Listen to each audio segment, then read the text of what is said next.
آپ نے حضرت عمر سے فرمایا عمر تیرے زمانے میں ایک شخص آئے گا، اس کا نام ہوگا اویس، اس کا قبیلہ ہوگا مراد، اس کی شاخ ہوگی کرن، اس کا رنگ ہوگا کالا، قد ہوگا درمیانہ، اور ایک سفید نشان اس کے جسم پر ہوگا۔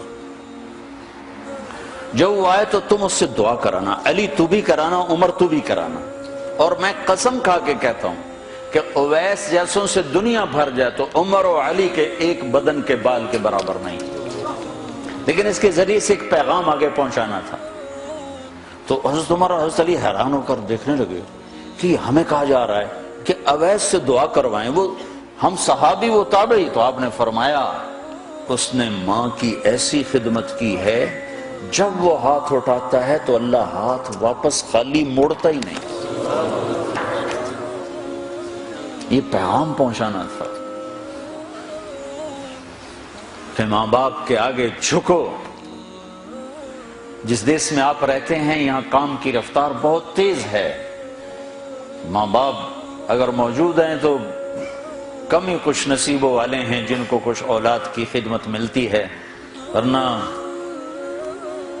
دیواروں کے ساتھ ہی زندگی گزر رہی ہوتی ہے۔ تو عمر رضی اللہ عنہ جب خلیفہ بنے تو ہر سال حج کرتے تھے، ہر سال ان کو ڈھونڈواتے۔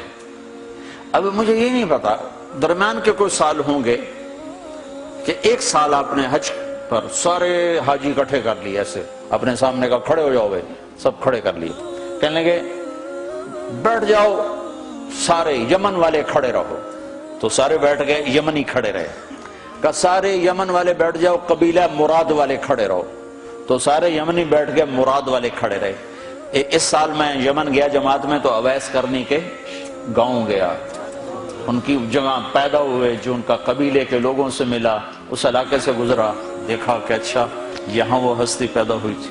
خشک پہاڑ ہیں، بالکل خشک پہاڑ۔ پھر آپ نے کہا مراد والے بیٹھ جاؤ، قرن والے کھڑے رہو، تو صرف ایک آدمی باقی بچا۔ تو آپ نے اس سے پوچھا تم قرنی ہو؟ کہ جی ہاں۔ اویس کو جانتے ہو؟ کہ جانتا ہوں، میرا سگا بھتیجا ہے، میرے بھائی کا بیٹا، لیکن وہ تو تھوڑا پاگل سا ہے، آپ اس کا کیوں پوچھ رہے ہیں؟ تو عمر رضی اللہ تعالیٰ نے رونے لگے، کہا وہ نہیں، تو پاگل نظر آتا ہے۔ پھر آپ نے پوچھا کدھر ہے؟ آیا ہوا ہے حج میں؟ ہے؟ کہ جی ہے۔ کدھر ہے؟ کہ جی اونٹ چرانے نکلا تھا عرفات کی طرف۔ تو حضرت عمر نے حضرت علی کو ساتھ لیا اور دوڑ لگائی اور پہنچے عرفات کی طرف، تو دیکھا تو ایک آدمی ایک کیکر کے درخت کے نیچے نفل پڑھ رہا اور اونٹ اس کے چاروں طرف چل رہے۔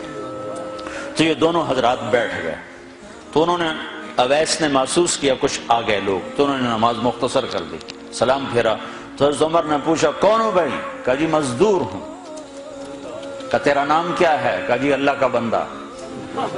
کہا بھائی ہم سارے کے بندے ہیں، میں پوچھ رہا ہوں جو نام تیری ماں نے تیرا رکھا وہ کیا ہے؟ تو وہ تو پہچانتا نہیں تھا کہ عمر کون ہے، علی کون ہے، وہ تو پہلی دفعہ حج پہ تھا۔ وہ کہنے لگا تم کون ہو میرا انٹرویو کرنے والے؟ انٹرویو تو میں اپنی طرف سے کہہ رہا ہوں۔ میں کہا تم کون ہو میرا پوچھنے والے؟ تو حضرت علی بولے یہ امیر المومنین ہیں عمر بن خطاب اور میں ہوں علی بن ابی طالب۔ پھر وہ ایسے ایک دم گھبرائے، دونوں کو سلام کیا، میں معذرت چاہتا ہوں میں نے پہچانا نہیں۔ تو عمر رضی اللہ عنہ نے فرمایا ہاتھ اٹھا، ہاتھ اٹھا۔ برمنگھم والوں کو پیغام پہنچے کہ ماں کی خدمت کیسے کی جاتی، کہ عمر جیسا ہاتھ اٹھوا رہا ہے، علی جیسا، علی جیسا۔ تو وہ کہنے لگے میں آپ کے لیے کیسے ہاتھ اٹھاؤں، میری اوقات ہے کہ میں آپ کے لیے دعا کروں؟ کہاں، ہمیں ہمارے نبی کا حکم تھا کہ اویس آئے تو اس سے دعا کروانی ہے، کہ جب وہ ہاتھ اٹھاتا ہے تو وہ ہاتھ خالی نہیں آتے۔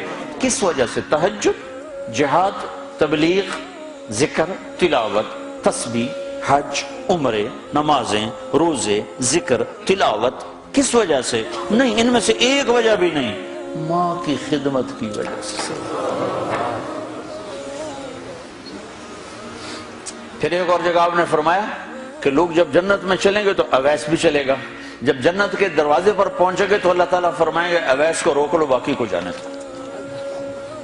تو اویس گھبرا جائیں گے، کہیں گے یا اللہ مجھے کیوں روک لیا ہے؟ تو اللہ تعالیٰ فرمائیں گے ٹھہر جاؤ، جانے دو ان کو۔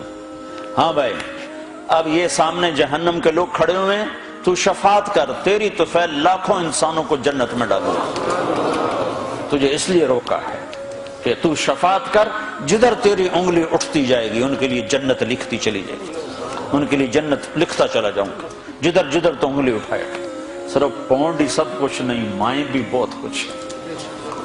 صرف پونڈ ہی سب کچھ نہیں ہے، باپ بہت کچھ ہے۔